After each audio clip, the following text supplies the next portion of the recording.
ਕੇਂਦਰ ਸਰਕਾਰ ਵੱਲੋਂ ਪਾਸ ਕੀਤੇ ਕਾਲੇ ਕਾਨੂੰਨ ਨੂੰ ਰੱਦ ਕਰਵਾਉਣ ਲਈ ਜਿੱਥੇ ਕਿ ਦੇਸ਼ ਭਰ ਦਾ ਕਿਸਾਨ ਦਿੱਲੀ ਦੀਆਂ ਸੜਕਾਂ ਉੱਤੇ ਰਾਤਾਂ ਕੱਟ ਰਿਹਾ ਅਤੇ ਕੇਂਦਰ ਸਰਕਾਰ ਦਾ ਪਿੱਟ ਸਿਆਪਾ ਕਰ ਰਿਹਾ, ਉੱਥੇ ਹੀ ਦੇਸ਼ਾਂ ਵਿਦੇਸ਼ਾਂ ਵਿੱਚ ਵੀ ਕੇਂਦਰ ਸਰਕਾਰ ਦੇ ਖਿਲਾਫ ਰੋਸ ਪ੍ਰਦਰਸ਼ਨ ਕੀਤੇ ਜਾ ਰਹੇ ਹਨ। ਇਸੇ ਤਹਿਤ ਵੀ ਲੰਡਨ ਵਿਖੇ ਵੀ ਪੰਜਾਬੀ ਸਿੱਖ ਭਾਈਚਾਰੇ ਵੱਲੋਂ ਅਤੇ ਸਮੂਹ ਜਥੇਬੰਦੀਆਂ ਵੱਲੋਂ ਕੇਂਦਰ ਸਰਕਾਰ ਖਿਲਾਫ ਕਾਲੀਆਂ ਝੰਡੀਆਂ ਅਤੇ ਟਰੈਕਟਰ ਅਤੇ ਕਾਰਾਂ ਦਾ ਕਾਫਲਾ ਕੱਢ ਕੇ ਰੋਸ ਪ੍ਰਦਰਸ਼ਨ ਅਤੇ ਨਾਅਰੇਬਾਜ਼ੀ ਕੀਤੀ ਗਈ।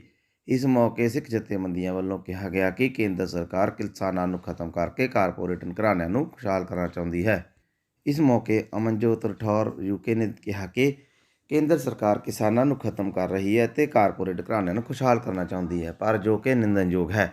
ਉਹਨਾਂ ਕਿਹਾ ਕਿ ਕੇਂਦਰ ਸਰਕਾਰ ਨੂੰ ਕਿਸਾਨਾਂ ਦੇ ਹੱਕ ਵਿੱਚ ਫੈਸਲਾ ਲੈ ਕੇ ਜਲਦ ਇਹ ਕਾਲੇ ਕਾਨੂੰਨ ਰੱਦ ਕਰਨੇ ਚਾਹੀਦੇ, ਨਹੀਂ ਤਾਂ ਕੇਂਦਰ ਸਰਕਾਰ ਨੂੰ ਇਸ ਦੇ ਭਿਆਨਕ ਸਿੱਟੇ ਭੁਗਤਣੇ ਪੈਣਗੇ, ਕਿਉਂਕਿ ਭਾਰਤ ਦੇ ਨਾਲ ਦੇਸ਼ਾਂ ਵਿਦੇਸ਼ਾਂ ਵਿੱਚ ਵੀ ਕੇਂਦਰ ਸਰਕਾਰ ਦੇ ਖਿਲਾਫ ਰੋਸ ਪ੍ਰਦਰਸ਼ਨ ਕੀਤੇ ਜਾ ਰਹੇ ਹਨ।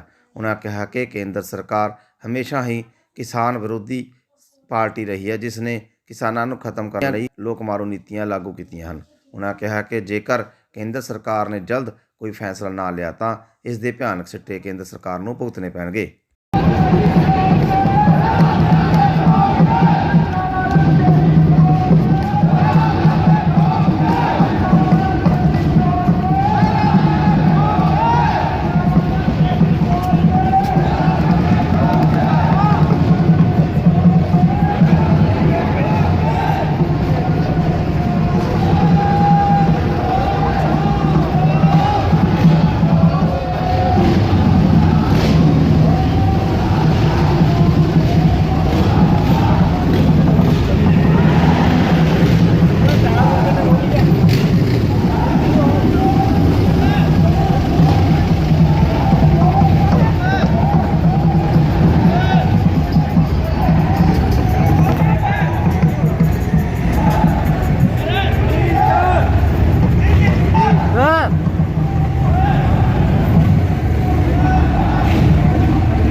किसान एकता, किसान एकता।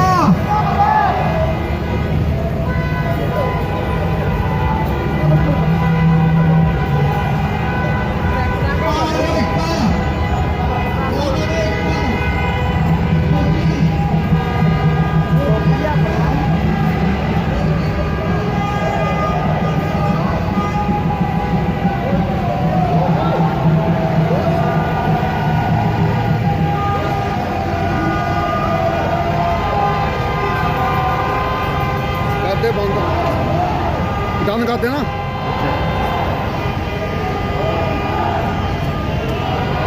हो गया डन, चल गया, लोड हो गया। हाँ जी। किसान एकता जिंदाबाद, किसान एकता जिंदाबाद, भारतीय किसान जिंदाबाद, भारतीय किसान जिंदाबाद, भारतीय किसान जिंदाबाद, भारतीय किसान जिंदाबाद, जिंदाबाद जिंदाबाद जिंदाबाद जिंदाबाद। बोले सोनिहाल।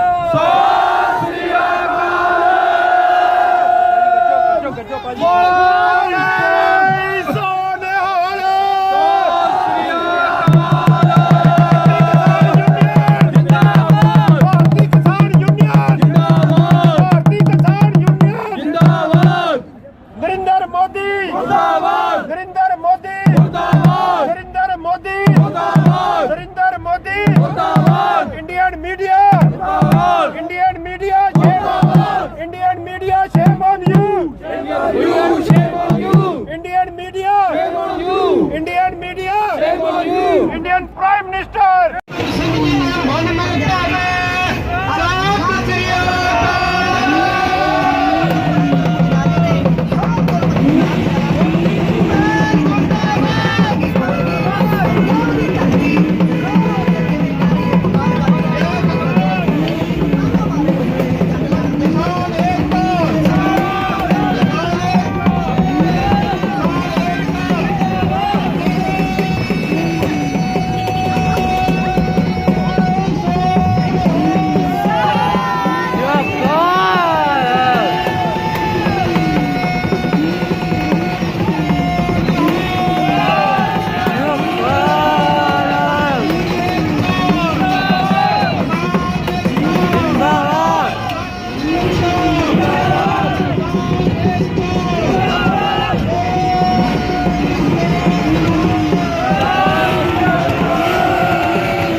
ਕਿਸਾਨ